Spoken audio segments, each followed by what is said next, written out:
¿Qué tal? Mi nombre es Carlato, soy grado 2 de la cátedra de medicina intensiva, para los que no me conocen. Y bueno, la idea de hoy es, primero que todo les pido disculpas ya que la cámara de la computadora no funciona muy bien, por lo cual la voy a apagar mientras pasamos la clase. Y es una clase que está dividida en tres partes. Una parte de sedación, sedación más que en el trauma va a ser sedación en UCI, vamos a referirnos algo a la sedación en el trauma. Una parte de la analgesia, que nos pareció más apropiado que la de parte de la cátedra de anestesia, para hacerle un punto de vista más práctico en cuanto a la clínica.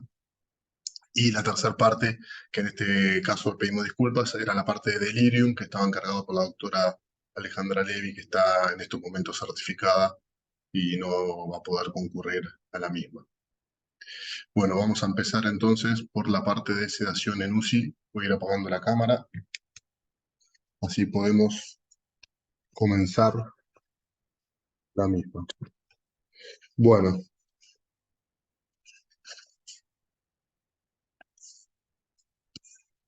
en cuanto a la sedación en UCI, ¿verdad? El tema presenta ciertas importancias, dado que es un fármaco, con lo cual diferentes fármacos que utilizamos frecuentemente en medicina intensiva. Y como acá vemos en los ejemplos de las imágenes, estos tres pacientes están bajo sedación, requerimientos de sedantes. Por supuesto que la foto inferior es un paciente que está sedado, analgesiado y curarizado.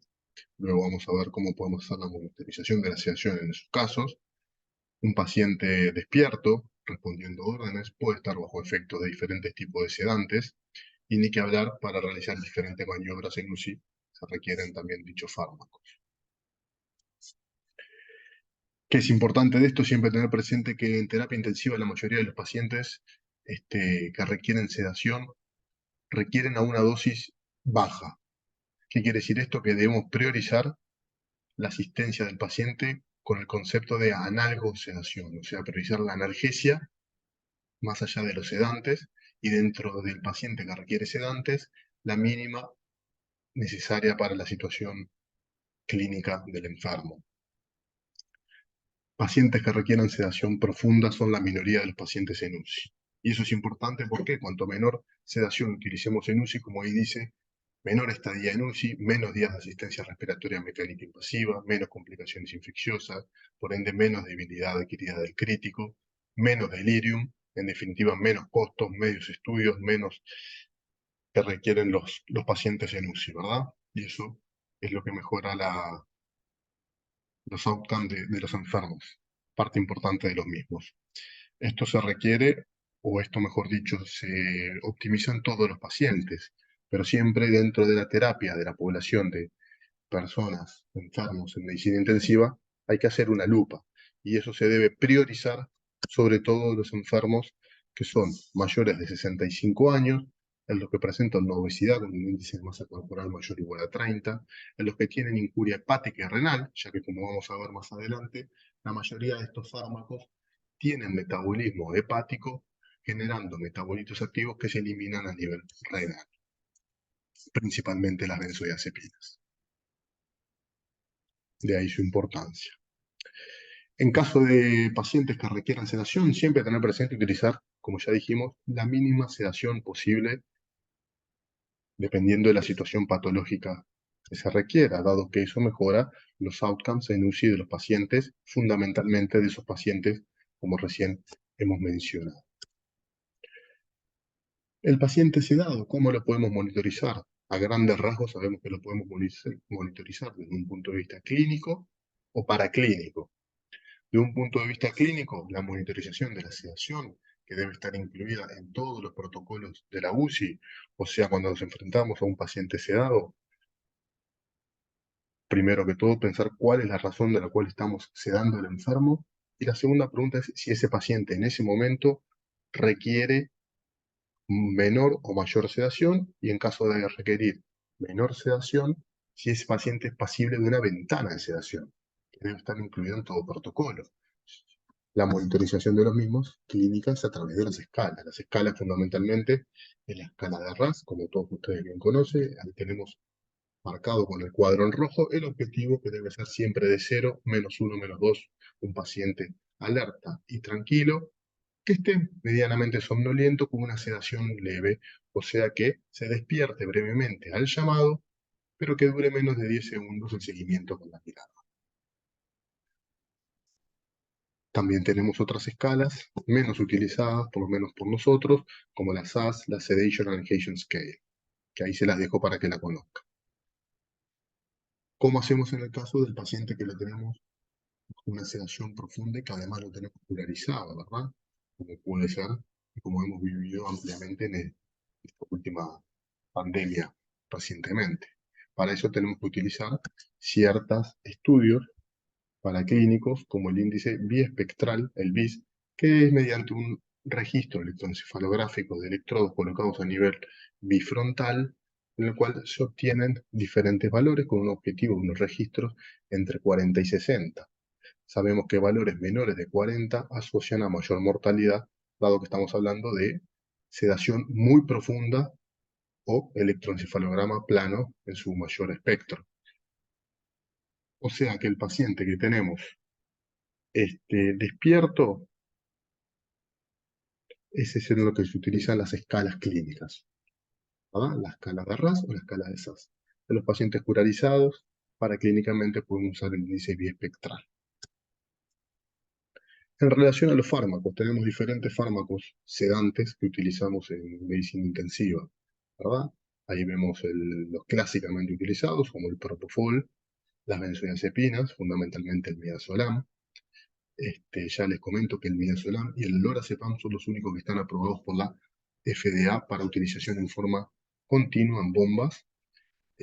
Lo hemos vivido sobre todo esa complejidad en la pandemia, cuando había escasez de estos fármacos, sobre todo del midazolam, escasez del lorazepam, y muchas veces tenían que realizar la sedación de los pacientes con diazepam, a veces en infusiones y a veces en bolos puntuales cada 6-8 horas o cada menos. Dejamos ahí la dexmedetomidina y la ketamina para ahora mencionarles algunas cosas de lo mismo. En cuanto al propofol, todos saben bien que es un sedante, hipnótico, anestésico, anticonvulsivante, antiemético, todas las características que tiene, hasta es utilizado también como broncodilatador en el caso del asma severo. Lo que no tiene es un efecto analgésico. Primer punto importante, o sea, cuando tenemos un paciente bajo infusión de propofol, debe estar asociado con una analgesia. Es muy liposoluble, tiene una rápida penetración en la barrera hematoencefálica, un inicio de acción menor al minuto, la vida media corta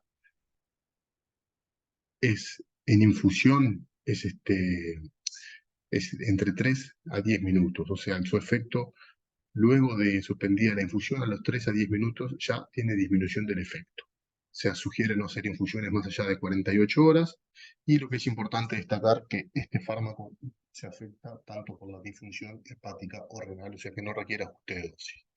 Lo que es importante mencionar que, como sabemos, el peso al cual se le calcula la dosis del propofol es el peso ideal del enfermo, no el peso real del paciente. Sus efectos adversos, el más frecuente y sobre todo con asociación de opiáceos, es la hipotensión, aproximadamente un 25%, y el riesgo más importante que tenemos es el síndrome de infusión de propofol, que es muy poco frecuente, como vamos a ver, menor de un 1%. Las características clínicas son pacientes con factores de riesgo, todo crítico, fundamentalmente las mujeres con infusiones prolongadas más allá de 48 horas, 24, 48 horas, por eso lo que sugiere infusiones mayores a 48 horas, y alta dosis. Habitualmente es un síndrome que, si bien es poco frecuente, tiene una alta mortalidad para el mismo y se asocia a dosis mayores de 4 miligramos kilo hora. Una mortalidad que supera el 50% habitualmente, y clásicamente la característica clínica es una acidosis metabólica, una acidosis láctica con rabdomiolisis e hipertriglicemia. Las benzodiazepinas, fundamentalmente vamos a referirnos al midazolam, que es el que más utilizamos comúnmente en medicina intensiva. Como ya dijimos, único, junto con el lorazepam, es el único que está aprobado para infusión continua. Es un sedante, relajante muscular, anticonvulsivante, hipnótico. Tiene su acción fundamentalmente a través del sistema inhibitorio, GABAérgico. Tiene una potencia intermedia dentro de las benzodiazepinas, o sea, su afinidad por el receptor, y una rápida acción con una rápida penetración al sistema nervioso central, dado que es muy lipofílico. El efecto de duración, una vez suspendidas las infusiones, es de 2 a 4 horas. Estos fármacos sí presentan una vida media prolongada en caso de disfunción renal o hepática. A su vez también, como son muy lipofílicos, el mismo se acumula en el tejido graso, lo cual también eso puede dar un tiempo, una vida media mayor, más prolongada, mayor efecto del fármaco una vez suspendido el mismo. Y a su vez también importante saber los fármacos que inhiben su metabolismo, que es a través del citocromo CYP3A4, como está ahí mostrado, que son los macrólidos, el fluconazol, el metronidazol, la amiodarona, entre otros. O sea, como ven, hay antibióticos, antimicóticos, antiarrítmicos, que alteran, o sea, que inhiben el metabolismo hepático del midazolam, aumentando su vida media. Tener presente que tienen un efecto de tolerancia clínica, por eso lo vemos nosotros, que muchas veces los pacientes que requieren por varios días sedación, se debe aumentar la dosis para lograr el mismo efecto. Eso habla de tolerancia clínica. Aquí les dejo en el cuadro las dosis características clásicas del midazolam, de las benzodiazepinas, con su dosis de mantenimiento y efectos adversos principales. La dexmedetomidina, el clásico Precedex, es un alfa-agonista adrenérgico de acción central. Tiene un efecto ansiolítico, sedante y analgésico. Esto es importante recalcarlo, ya que muchas veces el paciente, cuando hacemos el cambio de benzodiazepinas y opiáceos hacia la dexmedetomidina, puede ser que requiera o que clínicamente suspendamos el fentanil y dejemos solo la dexmedetomidina, ya que tiene un efecto analgésico. Si bien no es tan potente, lo tiene. La FDA lo aprueba solo su uso por infusiones de hasta 24 horas dentro de la terapia intensiva. Favorece la reducción del delirium, como si vas a mencionar otra clase, las benzodiazepinas son las que mayor delirium generan, este fármaco lo reduce. El bolo, hasta hace un par de años se hacía sistemáticamente, hoy en día los estudios demuestran que puede utilizarse como no, saber que al utilizarse el bolo pueden aparecer los efectos adversos principales, que son la bradicardia y la hipotensión. La dosis de infusión es de 0,2 a 1,5 gamas kilo hora. Tiene una gran variabilidad de respuestas en diferentes pacientes, dependiendo también de la dosis. Los efectos adversos, como ya dijimos, ahí están, hipotensión y bradicardia. Puede haber algún paciente que presente hipertensión al momento de su administración y tampoco requiere ningún ajuste en cuanto a su difusión hepática o renal que deba hacerse del fármaco. La ketamina, para mencionarla rápidamente, que no está autorizada por la FDA para el uso en CTI como sedante en infusión continua. Tiene uso off-label, que son sedación y analgesia en determinados procedimientos, en agitación extrema. Actualmente se está utilizando este fármaco como sedante y analgesiante en el SENACE para realizar las curaciones de los pacientes quemados. Es un fármaco que se administra en bolo de 10 a 15 minutos y genera una anestesia disociada, o sea, pacientes con respiración espontánea que mantienen sus reflejos de tronco presentes y que presenta poca hipotensión, sobre todo hipertensión. Es un fármaco ideal, como el etomidato, para realizar, por ejemplo, la intubación orotraqueal en aquellos pacientes muy border desde el punto de vista hemodinámico y respiratorio, pacientes con fiebre deteriorada, que uno podría suponer, o ya hemos visto que al realizar la inducción sedante anestésica con propofol son pacientes que tienen altas chances de presentar un paro cardiorrespiratorio. Antes de decirle dos o tres cosas en cuanto a la sedación en el paciente traumatizado, politraumatizado, el traumatismo encefalocraniano, para ir cerrando como concepto, saber que luego de revisar las diferentes guías y estudios, no hay ningún agente sedante que sea suficientemente superior el uno al otro como para justificar su uso en todas las situaciones críticas de la medicina intensiva. La selección del agente o de los agentes que vamos a utilizar va de acuerdo a las características del paciente y de la situación clínica. Tener presente que ya sea la etiología de la enfermedad, la duración que uno espera tener al paciente sedado, las posibles interacciones como vimos con otros fármacos, la profundidad que necesitamos de sedación y la farmacocinética y farmacodinámica, todo eso son importantes elementos, son elementos importantes para la elección del fármaco sedante a utilizar en un paciente.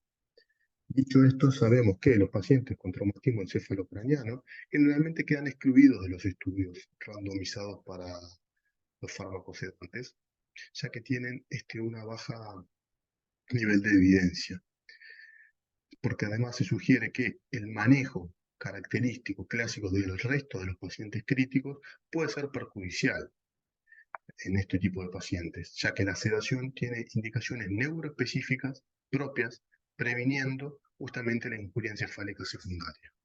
Como sabemos, la sedación y la analgesia son pilares importantes y de primer línea en el tratamiento de la hipertensión intracraniana como factores extraneurológicos.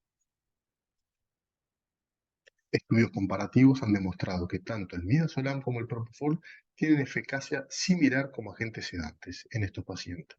Si bien sabemos que el propofol es un fármaco que puede ser utilizado en la hipertensión intracraniana refractaria, ¿verdad? Y que es muy efectivo para descender la presión intracraniana, también genera mayor hipotensión y eso puede ser un elemento deleterio.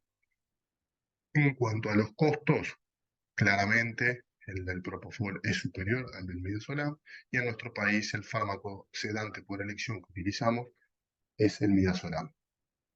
Bueno, muchas gracias. Esto era lo que tenía para compartirles.